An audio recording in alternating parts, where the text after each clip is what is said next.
Okay, so spoiler alert, if you're trying to work out where this talk's going, basically what I'm going to try and get across is that the future of a lucky country depends on bringing our best people to the challenges and opportunities. And let's have a look at what that means. Now, hopefully, that's great. Amber, thank you for doing acknowledgement of country. And I'd also like to acknowledge that, particularly a theme that will come through in this talk about that connection to country and its importance. So we'll explore that a bit more as well, so that acknowledgement actually threads through a fair bit of this talk. Okay, here we are, planet Earth. The great thing is, as geoscientists, we are awesome. Let's just stop and think about that and congratulate ourselves. But let's think about why that is. You know, we understand our planet better than anyone else at any previous time in our history. And that's remarkable. You know, it's easy to think about, you know, what we don't know and all that, but it's totally amazing what we do know. We've still got a lot to learn, a lot to find out, but we understand it better than anyone else at any previous time. We hold the key for our future resource needs and their impact, that is, as geoscientists, particularly in areas like minerals, water, energy, soils, oceans. But those 3 dots could actually go on to many more dots after that, because there's a lot that we can contribute there as geoscientists. We can harness our technology to measure and observe the Earth in ways that have never been done before, and in particular, you know, working from space and looking back at the Earth. You know, we often talk about space and how exciting that frontier is to go off to other planets and other places, but it's really exciting also how we can go into space and then look back. And we conduct valuable and important science for the future of our existence. So well done us, we're awesome. Woohoo! But why doesn't everybody know that we are awesome? And I think when we really sit and think about it, it's probably one of the most strongly resonating frustrations that we have as a community. Particularly, you talk to people in universities and where they're wondering how they can get more students to enroll in their courses. They're wondering why universities are closing them down when they're so awesome. So, you know, what's going on here? And are these people not listening, or do they just not understand what's going on? So one of the things that we need to stop and think about is, how do we address that? And one of the options that we actually often see played out is, do we tell them more and more facts and better science? Question mark. I think I want to try and argue that perhaps we don't always succeed by doing that. If people aren't listening to us in the first place, just simply telling them more and more is not necessarily going to make things better. So what do we tell them? How do we tell them? And why would they want to listen? And who are they? I'm throwing this word "they" around. Who are we trying to engage with, and who are important for us to engage with, and what's the breadth of our engagement? And these are important as we face our nation's greatest challenges and future challenges, and in particular, that fundamental question of how we can better live with our country.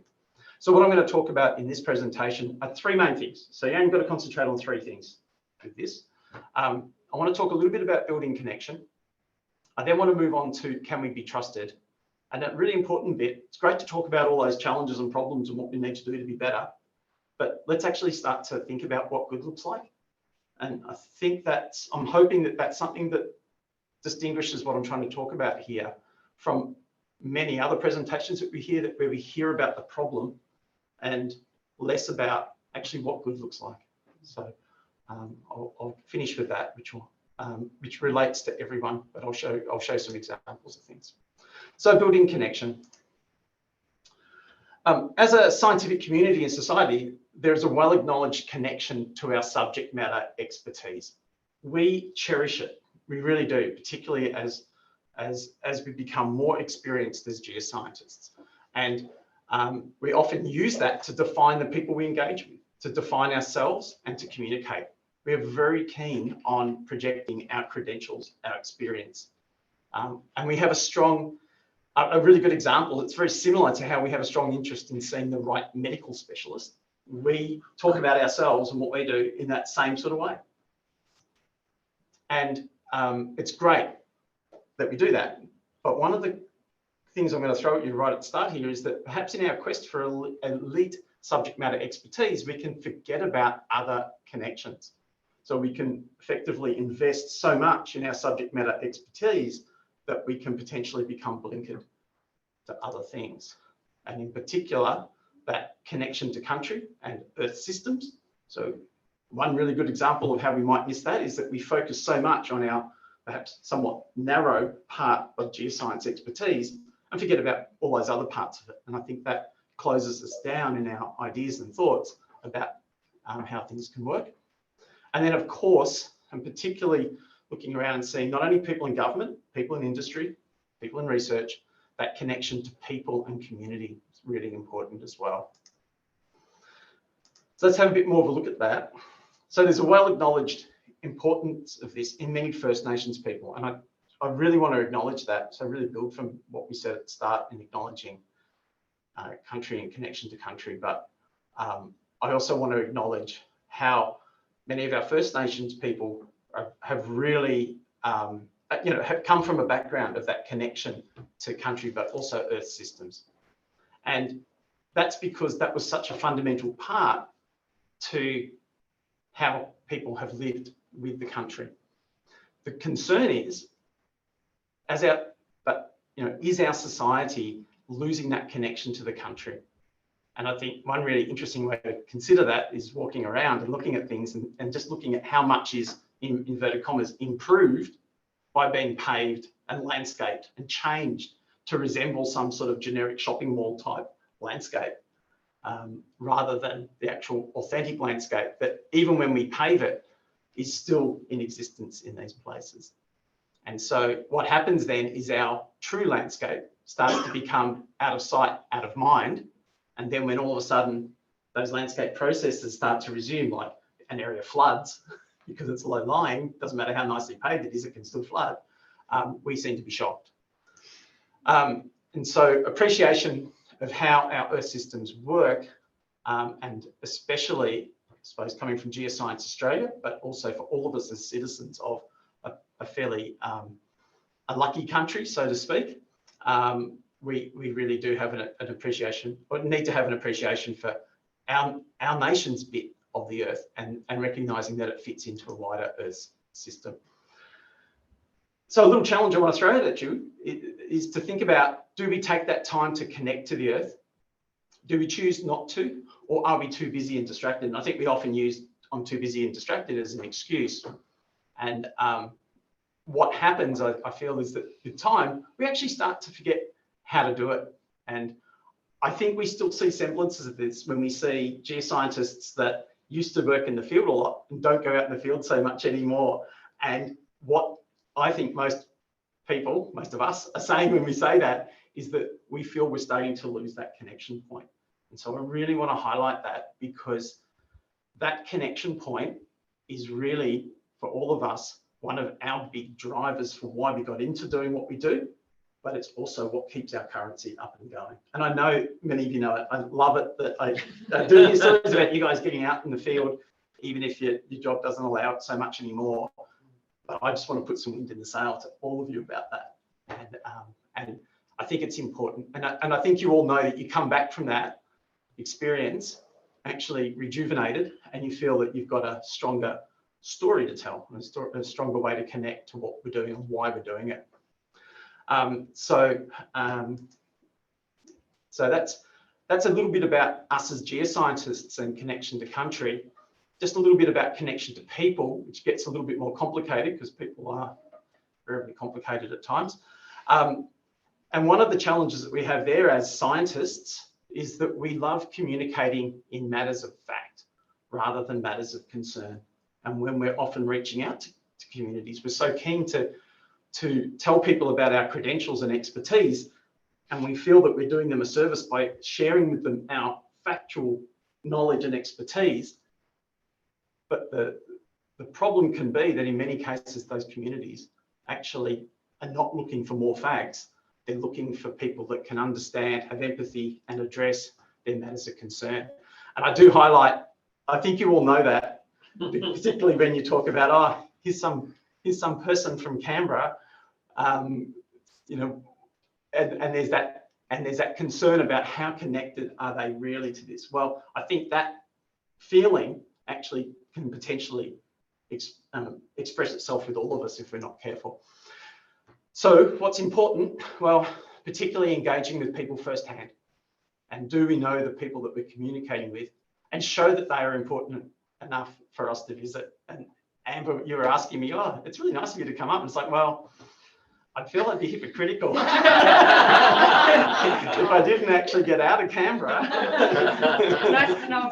and actually come and see you guys. And I think, but I think it is a better achievement to actually come and see you guys, catch up afterwards or whatever, but actually just to be in the room and talk about this. And I think that's important for all of us. And I know that was something, it's great to see John Anderson in the audience. I remember there were times when I was in South Australian government and we really wanted to make sure that our relationship with John and some of his teams were good. And we've actually found that in many cases, the best way to do it was to go and visit John and his team and look at their new drilling core and talk to them about that. And once again, I know you guys do it.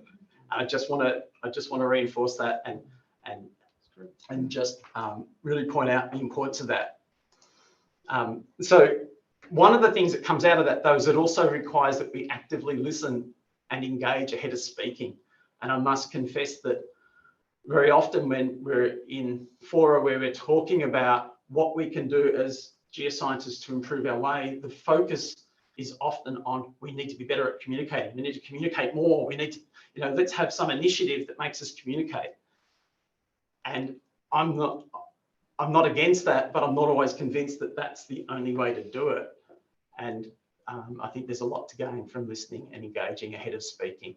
And one of the best inspirations there has been the times when I've visited First Nations communities. And I love the way, I think many of you will have seen it, the way the elders, they don't say a lot, they listen and they often speak last.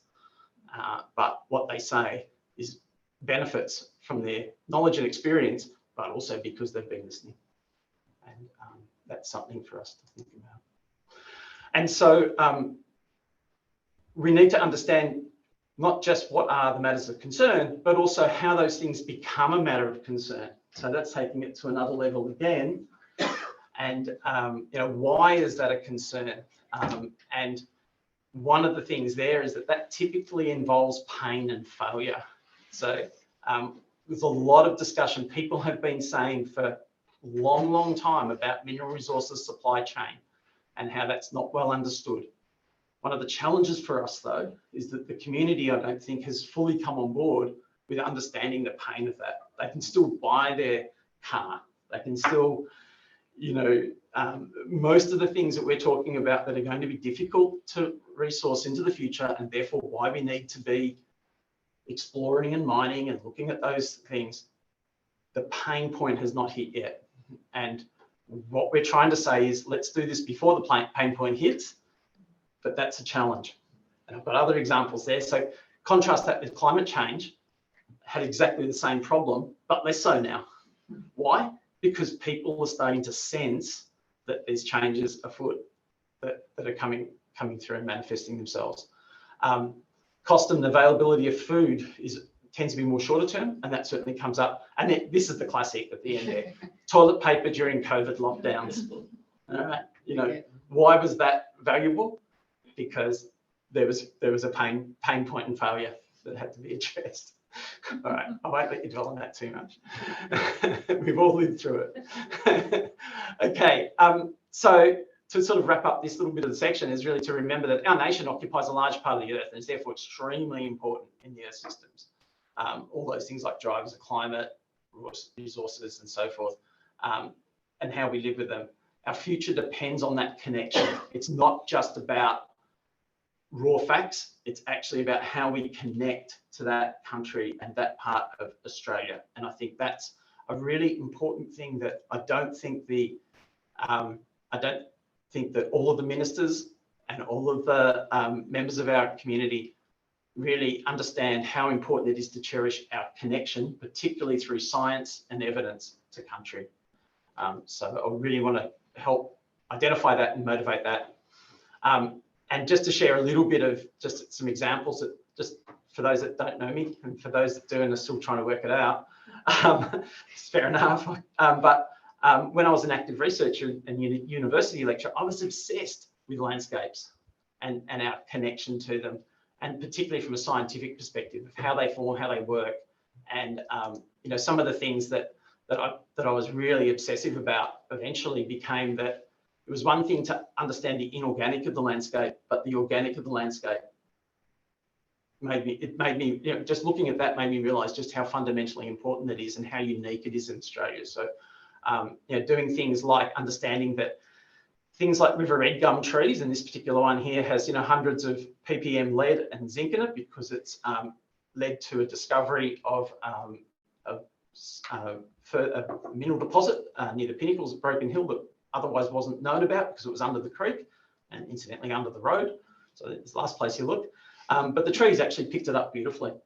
And we wouldn't be able to do that if we didn't understand that the trees were connected to geology, groundwater, all of those things, and therefore an integral part of our country and how what we need to scientifically understand. Similarly, you know, I had students such as Anna Petz working on termite mounds in the Tanami and also around Pine Creek. We did quite a bit of work on them as well. And they're absolutely fantastic. They're drill rigs. They're not perfect. And you've got to understand that. You've got to understand the limitations as well as the strengths, but they're a tool in the toolbox if we understand and connect to the country and how they're there. One of the most successful, one of the most exciting ones, but damn cantankerous to sample, is the spin effects. You get really good after a while when you're sampling spin effects, knowing how to put your hand into a bunch of spin effects and getting less of those spikes in your arms. Nothing's worse than going into a bank, trying to get out money after sampling spin effects with all these puncture marks in your forearms, trying to convince a bank manager that you're a reputable citizen. But you do get good at it. There is a sort of spiral movement to take as you go into it. Then you've got to start worrying about what lives in there. And then if you take all of that to its logical conclusion, even things like, in this case, kangaroo poo, that's called for what it is. I think I refer to it in publication as macropod droppings or something fancy like that, but it's roo poo. And but the great thing about these things is kangaroos, they have very well-defined home ranges. They graze on the grass. They munch it all up nice and finely, mix it all together, and basically give you a palette that is a regional sample. And that is exactly what the biogeochemical results from kangaroo poo showed when we started sampling it, picking up Broken Hill, 4 Mile uranium mine, and a whole lot of other places. And we did a lot of that stuff at 4 Mile before the area was mined and had been worked on there. And then taking all of that even further and integrating it into whole systems. And this is an example that we developed for Tunkilia with several generations of students that are supervised working out there, understanding the regolith, but then also what's happening in the country at the surface and how they all link together and work. Similarly, in the Flinders Ranges, many people know Arkaroola in the Flinders Ranges, and the very famous Sillars Lookout is on the top of that hill there, which is where the Ridgetop Trail, famous Ridgetop Trail goes, which is a very famous 4-wheel drive trail. What people haven't realised until very recently is that that slope that you see there on that Sillars Lookout is actually the edge of a Cretaceous glacial valley. We're looking at a paleo landscape remnant there, and remarkable. And that's why that area is so rugged. It's an exhumed glacial landscape from the Cretaceous. And that glacial landscape was part of quite a significant sedimentary cover through that area. We have very hot granite rocks there. And what was happening, particularly around that unconformity in that area for concentrating uranium and other rare earths, is absolutely remarkable. So understanding that history and reading that landscape is really critical. This is really just showing that, you know, what we see is these sort of boring, monotonous weathering profiles. This particular one from Northern Flinders Ranges has enormous concentrations of rare earth elements in this zone through here of the profile, and it's actually not all kaolinite. It's actually alunite where those rare earths are concentrating beneath a siltcrete where we've had probably acid sulfate weathering that's contributed to what's going on in that profile. Once again, neglected if we're not reading and connecting to country, but absolutely you know, critical for what we're trying to do in this nation at the moment for some of those resources. And this is another one along the Transcontinental Railway just out of Tarcoola, where once again, fairly nondescript looking country, but these saltbush and bluebush here have 500 or more ppb rhenium in them. And those rhenium results, and rhenium is a critical mineral, a critical element, Those RENIM results actually correspond to 1 kilometre wide zones of enrichment that correspond to many of the magnetotelluric mantle tapping structures in those areas. The strange thing is when you look at regional chemistry surveys, these 1 kilometre zones are often missed at the most regional surveys. So they're very hit and miss, flashy sort of results. And it just shows that, you know, getting on the ground, sampling, looking at things makes a big difference there. They're all things we know. I know we know that, but I actually I really want to come here and help empower you guys and put that wind in your sail about doing those things. So next section, I better keep moving along. Can we be trusted? This is a really big question. So we're awesome. We're doing amazing things. We have potential to connect and solve problems. But at the end of the day, if we're not trusted, it's just not going to work. So trust, and it's not just a touchy-feely woke thing, okay?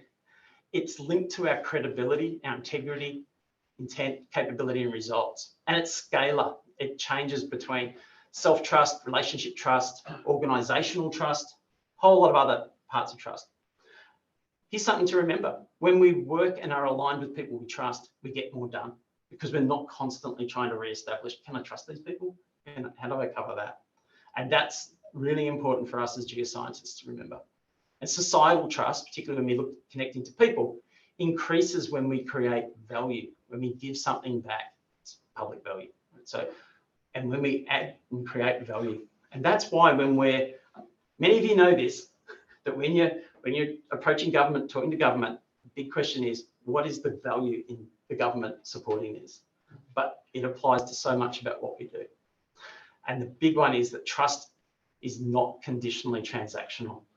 It's not a situation of, oh, we're supporting the local football team and we built these tennis courts and everything. Why doesn't the town let us mine the area? It's not like that.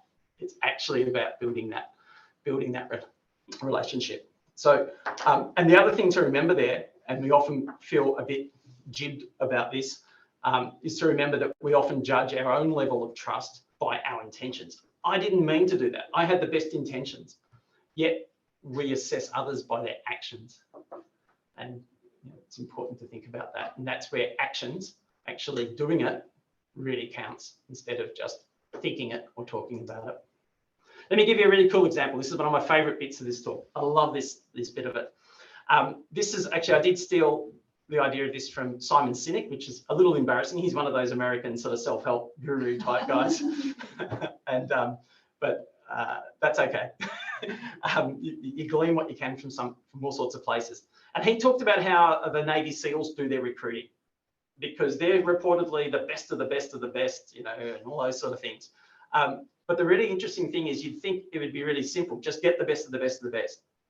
But Sinek actually looked into how they do it and what really drives it. And the important thing to highlight here is, yes, performance, which is shown on this axis here, is important, but so is trust. We all want to recruit and we all want to be people of high performance and high trust. The difficulty is they're not everywhere. You know that because when you advertise, it's not always easy to say, oh, this person's, you know, everyone's here. You know, the interesting thing is we also know that we don't want low performance, low trust. No denying that. Please remember, these are scalar. They're not actual absolute values too. So that's important. But here's the interesting thing. If we can't get high performance, high trust, it can be tempting to go to high performance, low trust. Why? Because we're so experienced and prepared to measure performance. You look, I mean, I was a university academic and there was almost a day-to-day concern about how we measure performance. Citations, ARC grant money, all of those sorts of things. And they're great, they're part of the job. I'm not sort of dissing them, but the reality is that those things are easy to measure. This thing, trust, is much more difficult to measure and assess. But the reality is high performance, low trust, it's easy to know who those people are. Just go and ask a team, who's the biggest arsehole here? That's what those people are, right? In actual fact, if you can't get high performance, high trust, what they're finding is that in many cases, you're better off getting medium performance, high trust. They're the people that you might be able to actually design a job that's well suited to them, and at least you know you can trust them. And in some cases, depending on the roles, there could even be value in this area here. But as I said, this is a scalar thing. It doesn't mean that they're the absolute zero of performance. But yeah, so something to think about. How do we measure trust? How do we recognize it in our people? And I think for a lot of people, it's one of the biggest frustrations in their employment, is that they feel that they are a trusted employee, yet that's not always easily valued. And so, you know, think about that. Maybe try and recognize a colleague of yours that you think is high trust, and pat them on the back, recognize that for them. It would really help. So just a little bit on that trust thing too, getting back to us as scientists, is to remember that we've personally invested a lot in our skill, knowledge and experience. This is something that I definitely see in my role as Chief Scientist at Geoscience Australia, is that we have absolutely awesome scientists who are subject matter experts in these areas. But this can become one of their points of frustration, because so much so that in many cases, a measure of our success or outcome is how we can sustain and maintain our expertise and status that we've invested in. In other words, we start to become institutionalized by our expertise, and something to really think about for ourselves, but also about what might be motivating our colleagues. And this can mean then embracing or leading change and disruption can be difficult. Okay? And one of the things I had to really learn in my current role was the difference between a credible disruptor and a marginalized maverick.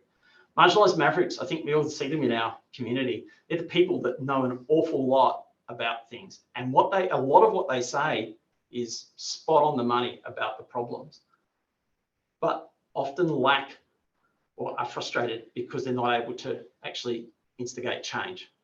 So we all know those people that say, why? I've been saying this for years. Why hasn't anyone listening to me? It's so bleeding obvious that we need to do this.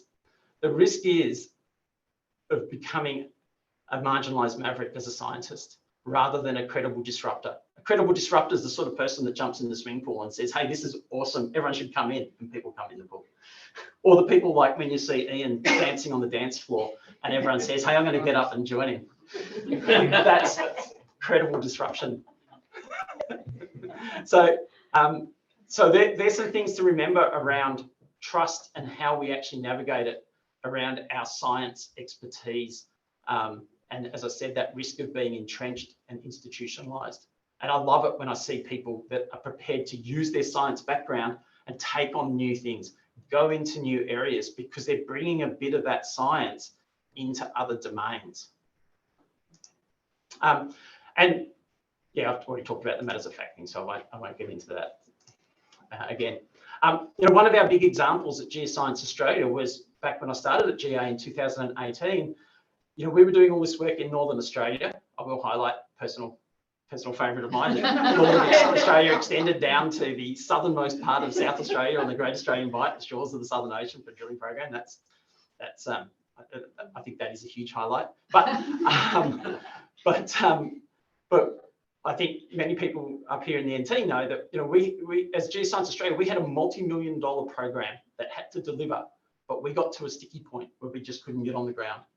And that was because what we were doing with how we were engaging and interacting with the community in these areas was not right, was not quite right, or needed work. And I'm really proud to say that since that time, and hopefully people are starting to, you know, recognise the attention that we're giving to transforming how we work with communities around our science programs across those areas. And it's stuff that has a long lead. It's stuff that also has a long tail, and that's what trust is. It's not a flick of the switch transaction, and that's really been the driver for how we've really transformed our work programs in these areas. We're not perfect. We've got a big journey to go on still, but gee, we've come a long way in, you know, 5 years. Okay, wrap up time. What does good look like? All of these things I've talked about, you know, all these dangers, all these challenges and everything. It's great. A lot of it's recognizing things that we do and that we want to do, and that's really cool. But how can we actually pull it together in a way that actually is what good looks like?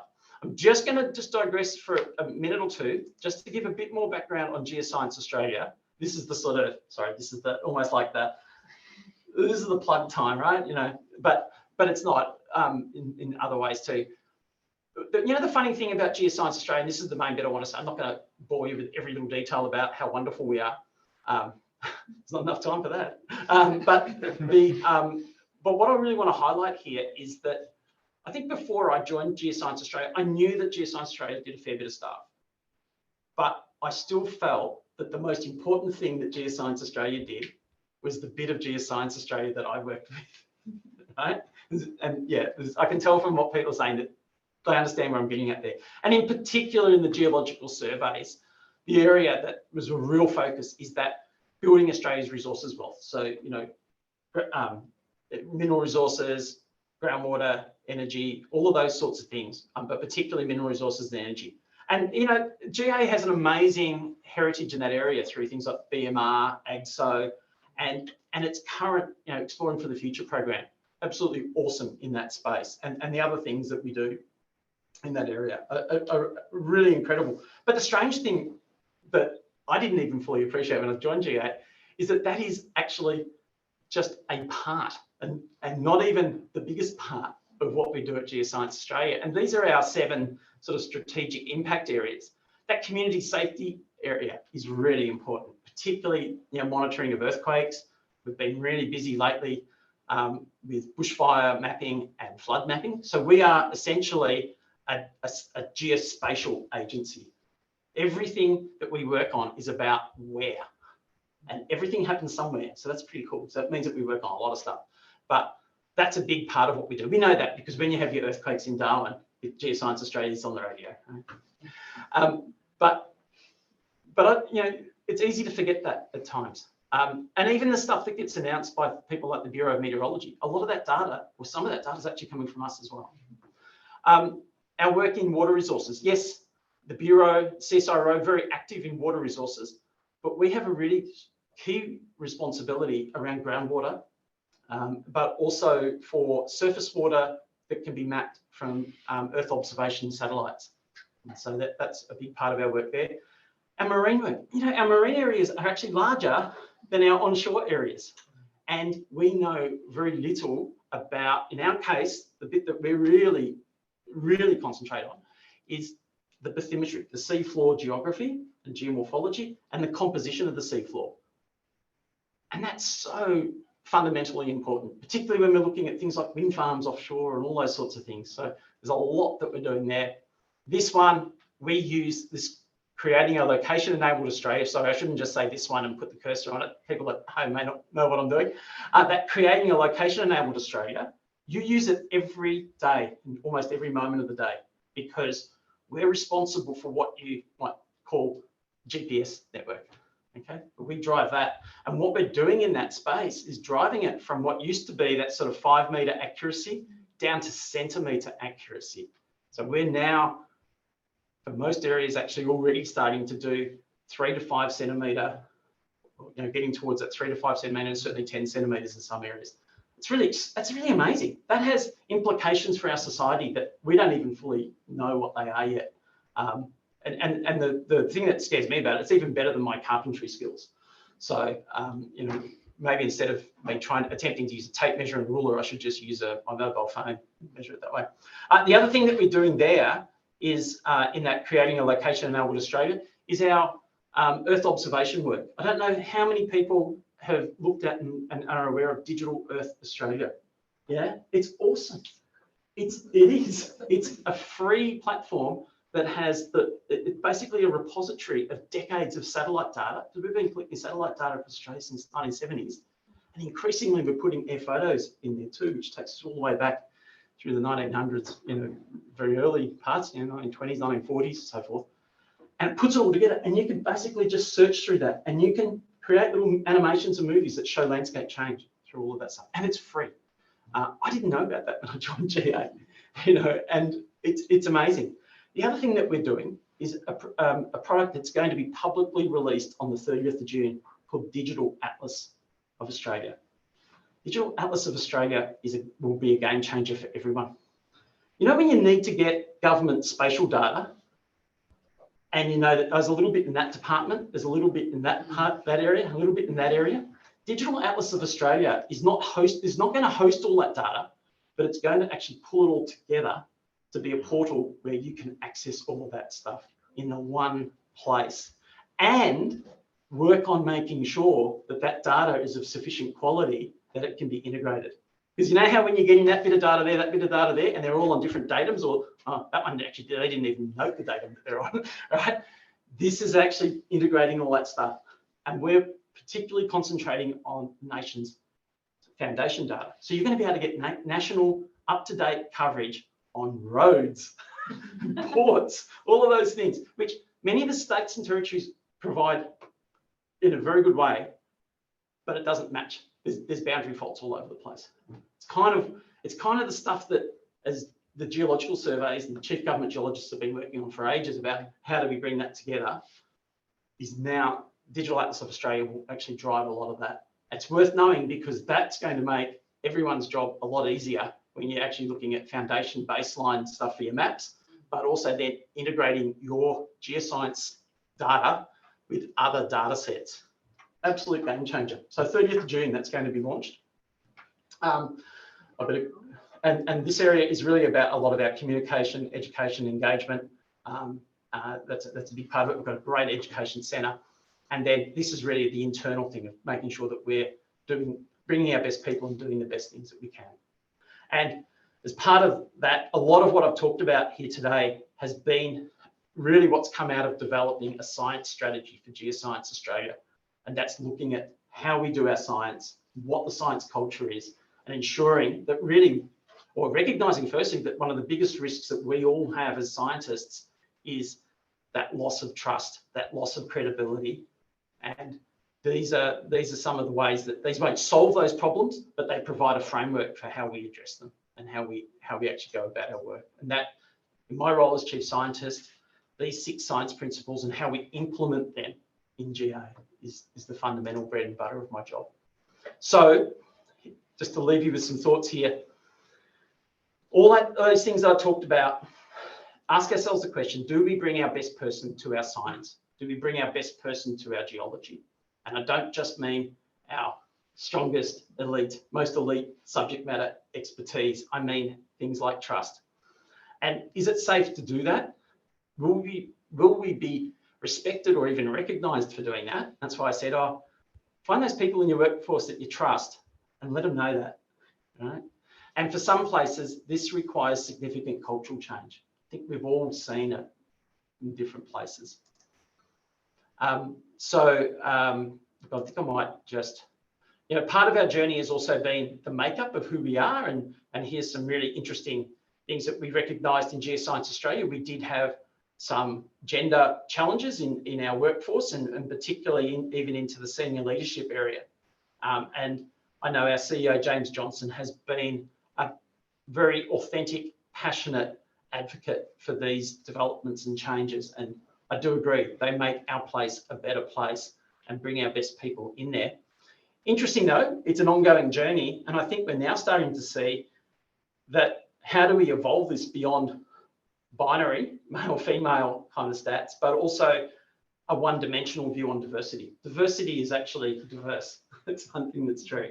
And so, yeah, great to have success, or great to be going in the right direction on addressing some things, but there's still a long way to go. But a lot of it fundamentally comes back to who we are and how we do our work.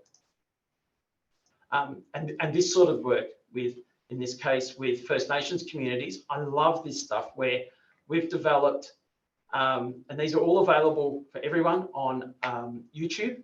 We've developed these animations that explain the main geological techniques that we want to use in areas. Why have we done that? Because we recognise that different people go out in the white Land Cruiser with maps under their arms, knock on doors, and they all give a slightly different story about what we're trying to do and why. We've now created these things so there is a standard way that we explain how airborne electromagnetics, magnetotellurics, geochemical sampling, all of those things work. And I think actually a lot of these things will be really useful for industry as well. But notice this bit, we now have them in languages of First Nations peoples, so that it's one thing to be able to communicate it, but it's another thing to make sure that you're understood by your whole audience. Is that spoken or written? Yeah, it's so we've got no, just spoken. So we've got the generic video, Yep. and then what then sits over the top of that is a spoken dialogue around around those things, and it's fantastic. And this one too, so that's the one you were pointing at, wasn't it? Yeah, groundwater. Ooh. But you know, this has been a program that's been worked on not only by Geoscience Australia scientists, so Verity Normington actually was taking the lead on this, so many of you know Verity because she worked with NTGS, but it's actually included First Nations people and First Nations scientists in the design of this program.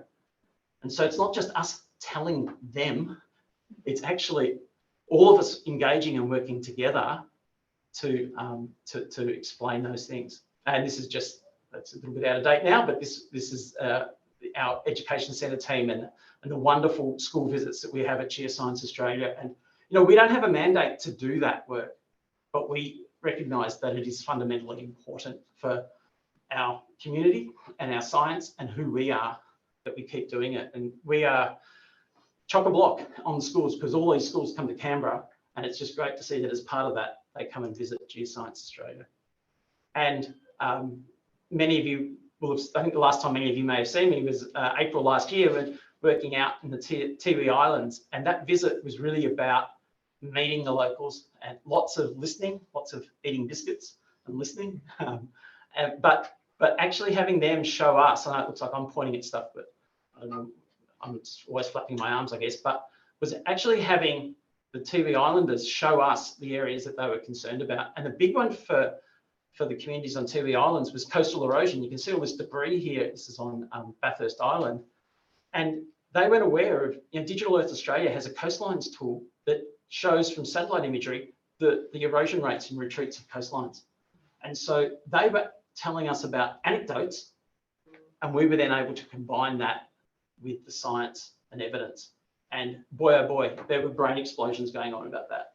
And then looking at why, and in this particular case, that beach rock that forms there, and it's how it holds the coast together is really important. So there's a little bit about some of the journey that we've been on at the end there about, you know, what good may look like. Still quite a way to go. So if that was all colour and movement, the really important things that I just want to bring home there is about the importance of connection to our science, our subject matter, but our country and our people. Trust, don't forget about trust. And then don't forget about what good looks like and bringing that into the discussion and bringing your best person to our nation's challenges. Thank you for being patient. Hopefully I kept reasonably to time and gave you all something to think about and supported what you're all trying to do. Thank you.